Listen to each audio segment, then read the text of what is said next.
Statistika göstərir ki, son dövrdə Azərbaycanda ailələr dağılır. Sözün əsl mənasında bir dənə tam ailə qalmayacaq, yəqin ki, günün birində Azərbaycanda. Ailələrin dağılmasının müxtəlif səbəbləri var.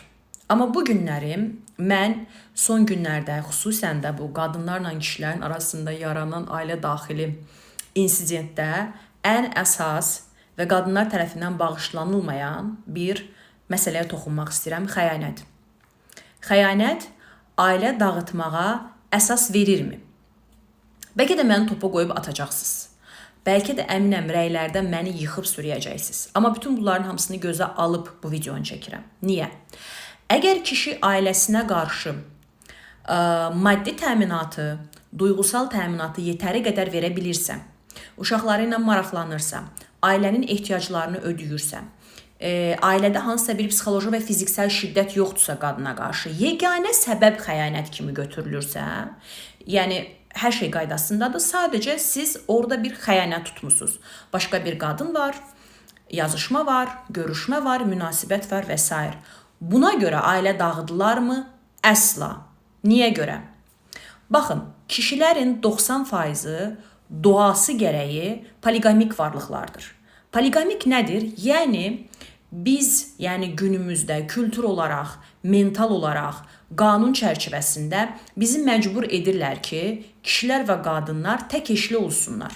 Yəni onlar evləndikdən sonra öz həyat yoldaşlarından başqa həyatında başqa bir qadın olmasın.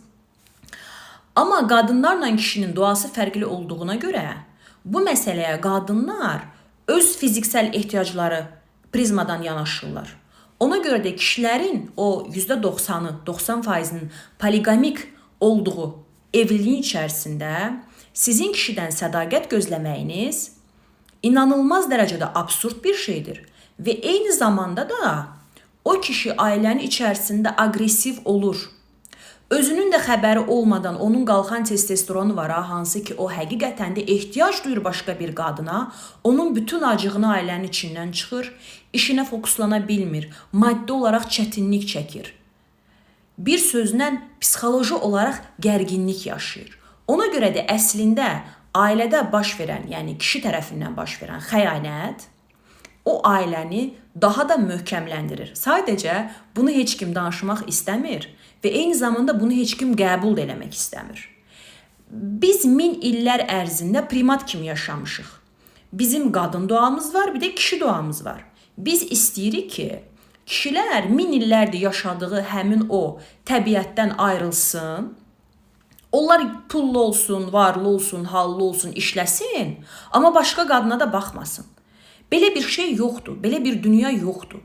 Yəni bunu bir mənalı olaraq ağlımıza yerləşdirməliyik ki, üçüncü bir qadın ailənin içərisində stres topu rolunu oynayır. Kişi orada ehtiyac ödəyəndə o poliqamik olduğu üçün həm bədəni fiziksel olaraq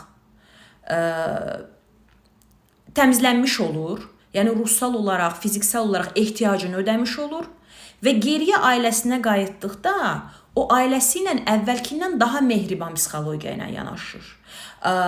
Həmin o özünün də hiss etmədiyi o hormonal dəyişikliklər ki var, onları ailədən, yoldaşından, uşaqlarından onun hesabına çıxmır.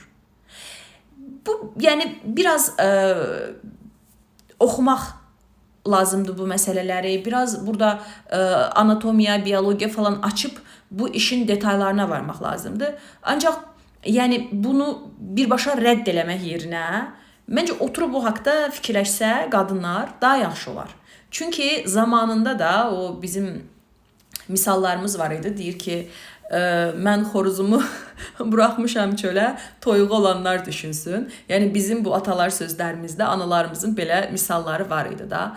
Həqiqətən də varlı kişi, pullu kişi, uğur qazana biləcək potensialda olan kişinin başqa qadınlara fiziksel olaraq ehtiyacı var. Əgər siz, əziz qadınlar, ailənizin uzun ömürlü olmasını istəyirsinizsə, ailənizin içində rifah olsun istəyirsinizsə, uşaqlarınızla o ailənin içərisində yaxşı, şad, xürrəm yaşamağını istəyirsinizsə, hökmən kişinin həyatında ikinci, üçüncü, dördüncü, hətta beşinci qadına da icazə verməlisiniz. Əks halda bunun bütün maddi və psixoloji zərərlərini siz ailə daxilində ödəmiş olacaqsınız. Niyə? Çünki siz təbiətə qarşı gəlməyə çalışırsınız. Siz istəyirsiniz ki, 1000 illər ərzində baş verən bu təbii, fizioloji proses bir anda çönsün, bir neçə 10 illik, 100 illik ərzində dəyişilsin. Amma belə bir şey yoxdur. Çünki biz 1000 illərdir ki, primat həyatı yaşayırıq. Bu reallığı qəbul edin.